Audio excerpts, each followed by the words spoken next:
Well, well, well. Another year, another playoff exit by the LA Clippers. And look, to say I told you so would be an understatement, right? Look, the six the Sixers gave James Harden to the LA Clippers, right? In exchange for Marcus Morris and some other people, right? Now look, I would say I told you so, but at this point, you believe what you want to believe, right? I'm not gonna blow my damn head gasket. I'm not gonna sit here and go off the rails about James Harden and all that because if you know, you know. What's up, James? If you know, you know. I said this once. I said it 1,000 times. You make your money in the regular season. You make your legacy in the postseason. And in the postseason, James Harden and Paul George, aka Way Off P, has been a disaster. They've been a disaster. So you have multiple playoff choke artists on the same team at the same time. And you get eliminated at the hands of the Dallas Mavericks. Yeah, James, always there been shit water. So let me get this straight. James Harden, I'm gonna start with you, right? Let me get this straight. You played 43 minutes and only scored 16 points on 16 shots. Really, James Harden? You think that's Hall of Fame material? You think that's the highest order? Huh. I told y'all about this guy.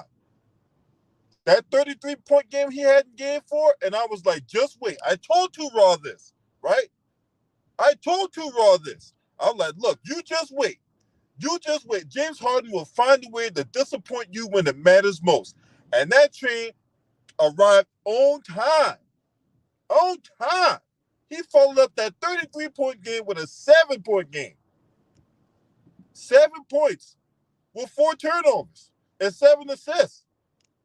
Look, you can change coaches, you can trade players, but another thing I always say is that leopards don't change their spots.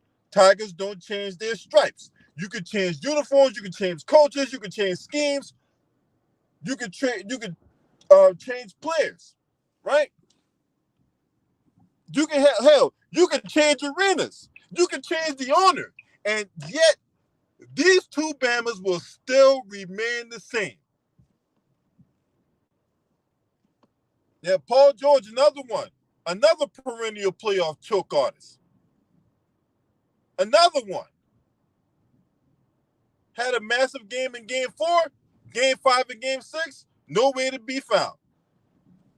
So you're just gonna let Kyrie Irving and Luka Doncic outplay both of y'all, right? Y'all know Steve Ballmer when he brought y'all in had championship aspirations with you guys, right? There are championship aspirations with you guys, but instead, what y'all do? Y'all go out there and trick it off. Y'all trick it off. Y'all go out there and trick this thing off. And I'm supposed to put y'all in the category of greatest players of all time? Absolutely the fuck not. Absolutely not. Absolutely the fuck not. There ain't no way in hell I will put you guys in the same category as a Kobe Bryant or as a Michael Jordan or as a Kareem Abdul-Jabbar. You guys don't deserve that. You don't deserve to be in that category. And I wish the media would stop doing that. Every time these guys go out there have one or two good games in the playoffs, they want to put these guys in the same breath as a Kobe Bryant. Devin Booker, another front running playoff choke artist. Joel Embiid, another one. Joel Embiid is another perennial playoff choke artist. Look all the things that have changed around Joel Embiid. They've changed GMs. They have changed coaches. They have changed players. Hell, they've changed uniforms. Hell, they changed the fucking the basketball court. They changed all the stuff around Joel Embiid, and he has been the constant. And he has been a perennial playoff choke artist. And you mean to tell me these guys ain't want to sit up here and scream about getting max contracts? For what? What is Steve Ballmer paying you guys for? And not to mention, they're going to be moving to a new arena next year. That new arena called the Intuit Center that's out there in Inglewood, right by the SoFi Center or the SoFi Stadium where the Rams and Chargers play. Yeah, they're about to move it to that new stadium next year. They're no longer about to share Staples Center with the Lakers. I know it's called crypto, but I don't call it crypto. I call it the Staples Center. It will always forever be known as the Staples Center, the house that Kobe Bryant built.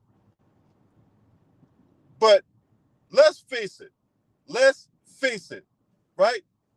If you're the Clippers and you're Steve Ballmer and Lawrence Frank, you cannot pay these guys max contracts. If anything, you let these guys walk.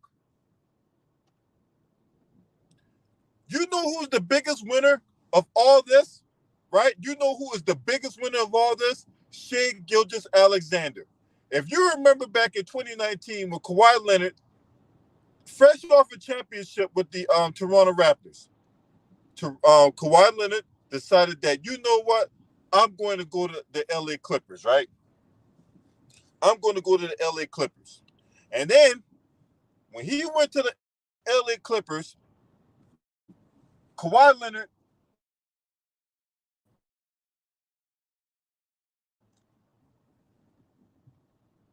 demanded that they traded for Paul George, right?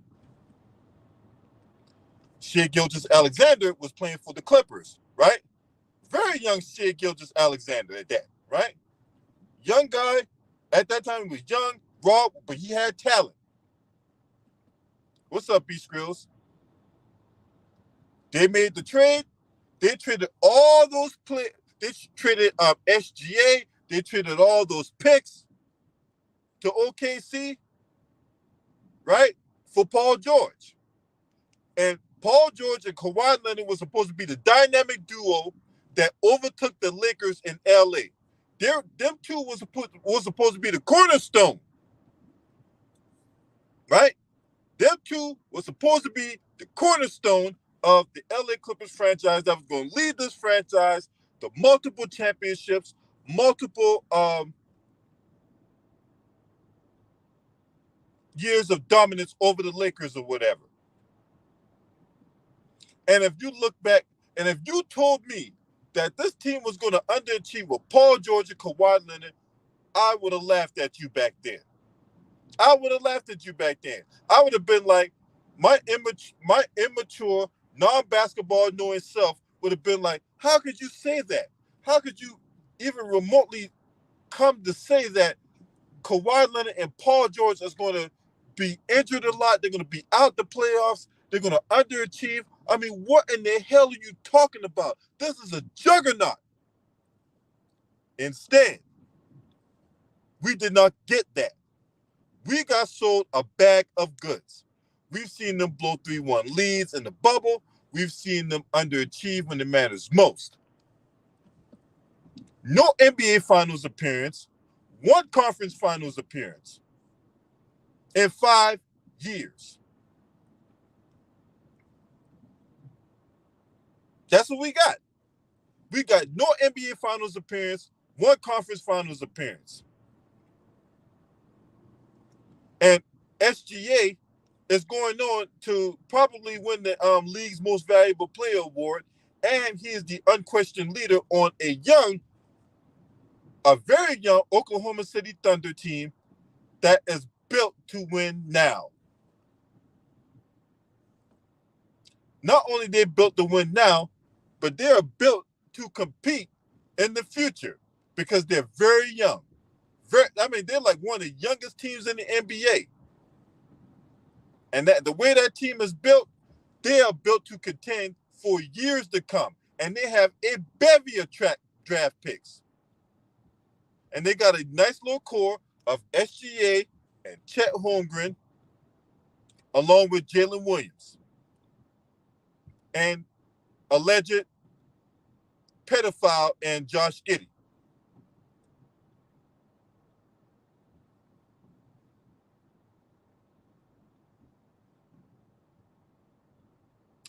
So, this is where we at. This is where we at. Who would have thought that level of decision making would rear its ugly head years later? The Clippers, to their discredit, are stuck with aging, underachieving players. They got 4 Hall of Famers on that team. Russell Westbrook, Paul George, Kawhi Leonard, and James Harden. 4 surefire Hall of Famers. They have quality bench players, not bench players. They have quality role players in Norman Powell, Ivica Zubac, Terrence Mann, and these guys can't get it done. These guys out here making all kinds of stupid ass money.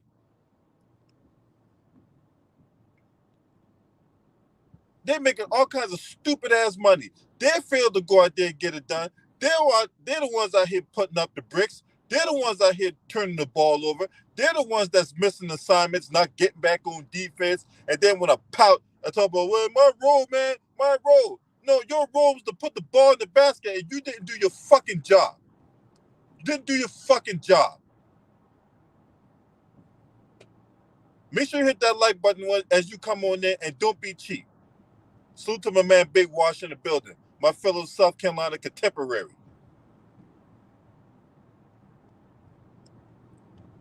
Don't want to sit up here and blame the coach. We got coaches getting fired left and right. When you guys is out there playing, you guys is out there turning the ball over, you guys is out there missing shots, you guys is out there committing all kinds of silly ass fouls. You're the ones that's out there ignoring the coach's play call and ignoring the coach's game plan, and you out there doing your own thing. And what has doing your own thing gotten you? What has that gotten you? Every year is the same old song and dance. Every year is the same old script being played out on this TV series. It is, look, I don't know how much times I got to tell you. I don't know how much more evidence that we need to show you. I don't know how many more things I have to say. Every year, there was like, oh man, look, at this point, deep in these guys' career, what's up, Kevin Wedderburn? And at this point in these guys' career, they are who they are. They are who they are. So I don't need no fanboy or some, or some, basketball novice to come in here and tell me that, oh man, this finally gonna be the year. How many more years we gonna say that? This is finally gonna be the year. After years, I say after about year 5 or year 6, look, these guys are who they are. There's no way you can sit up here and tell me that the art of evolution is going to kick in. It's just not. It's just not. They are who they are. These guys will always go down as perennial playoff choke artists. And this is what is going to keep them out of conversations regarding greatest players of all time. But they will firmly be in the conversation of greatest choke artists of all time. Joel Embiid right there too. He's sitting there complaining about the fans, but Joel Embiid hasn't given the fans reason to trust the process. When they trusted it, all he did was get hurt and make excuses and throw his teammates under the bus. So Joel Embiid's not above reproach. They didn't want to put up all cryptic tweets talk about, oh man, You the dying hero live long enough to become a villain. The fuck out of here, Joel Embiid. You ain't never played in the damn. Forget the NBA finals. Your ass hadn't even been to a conference finals.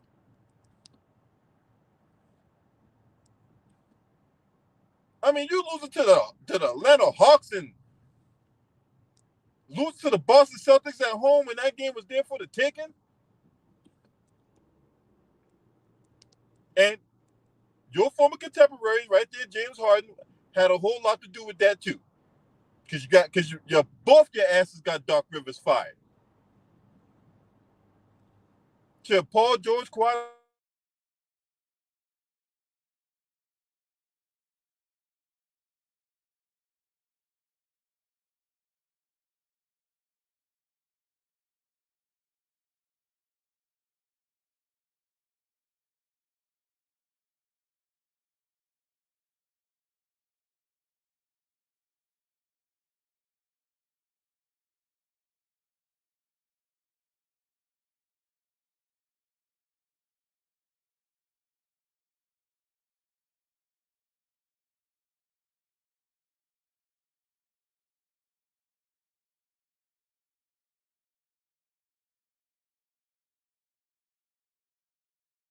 You got my brother James out here telling you that these guys ain't built like that, and y'all sitting up here calling him a hater.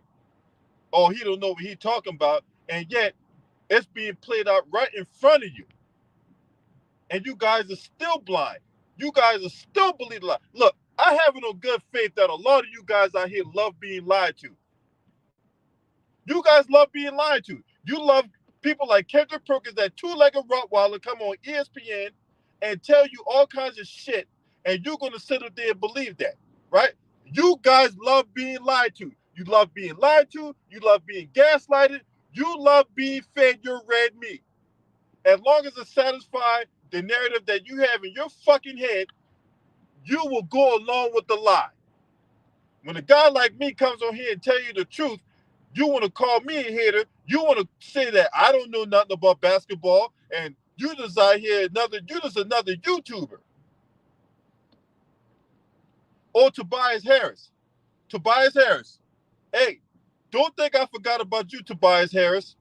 Tobias Harris, let me get this straight. You played 29 minutes, took 2 shots, and scored no points. Really, Tobias Harris? That's what's popping in the streets right now? That's what, they're paying people $30 million for? Huh? Really, Tobias Harris?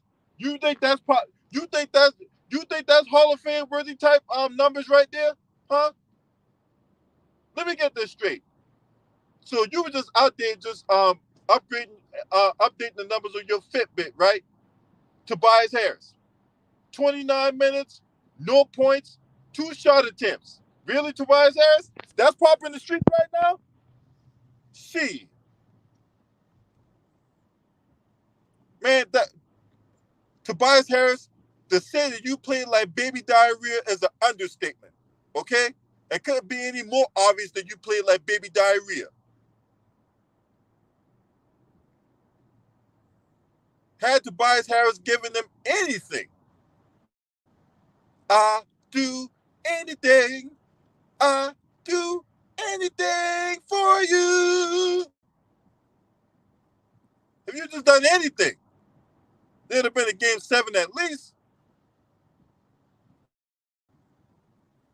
But anyway, it is. Still discount the fact that Joel Embiid is a perennial playoff choke artist. I don't want to hear that he's hurt. A whole bunch of people hurt in the playoffs. You get your ass out there and play. That's what teams are you the big bucks for. So I don't hear nothing about him being hurt and all that shit. You know, that's why they pay the big. And then a lot of people want to use the injury excuse, right? Let's just be honest. A lot of people are not in the situation. A lot of people don't be honest in their assessments. Okay? A lot of look at their own life at work.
Because